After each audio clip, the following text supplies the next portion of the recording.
Javier Cabrera বাংলাদেশের Pep গার্দিওলার বিদায়ের পরে এই মুহূর্তে বাংলাদেশ ফুটবলের অন্যতম হট টপিক হচ্ছে কোচ নিয়োগ প্রক্রিয়া। 150টিরও বেশি সিভি জমা পড়েছে, সেখানে নামি দামি অনেক কোচই তাদের সিভি জমা দিয়েছেন।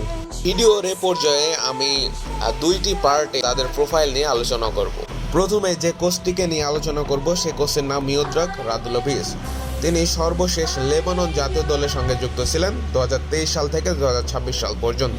এছাড়াও তার সাবেক দল এবং ক্লাবের যদি নাম উল্লেখ করি তার মধ্যে হচ্ছে মন্টেনিগ্রো জাতীয় দল, মিয়ানমার জাতীয় দল এবং লেবানন জাতীয় দল প্রথম মেয়াদে তিনি দায়িত্ব পালন করেছিলেন। এছাড়াও তার ঝুলিতে রয়েছে ইরানে ক্লাব, কুয়েত ক্লাব এবং কাজাকিস্তানের কোচিং করানোর অভিজ্ঞতা। তিনি জাতীয় দল এবং ক্লাব দুই জায়গাতে কাজ করেছেন। বিশেষ করে এশিয়ান ফুটবলে তার অভিজ্ঞতা বেশি, যার ফলে এই কোচটি হতে পারে বাংলাদেশের জন্য অনেক বড় একটি অ্যাসেট। দ্বিতীয়ত যে ফুটবল কোচের নাম আমি উল্লেখ করবো সে কোচটির নাম হচ্ছে অ্যান্টোনিও হেগ, যিনি একজন জার্মান।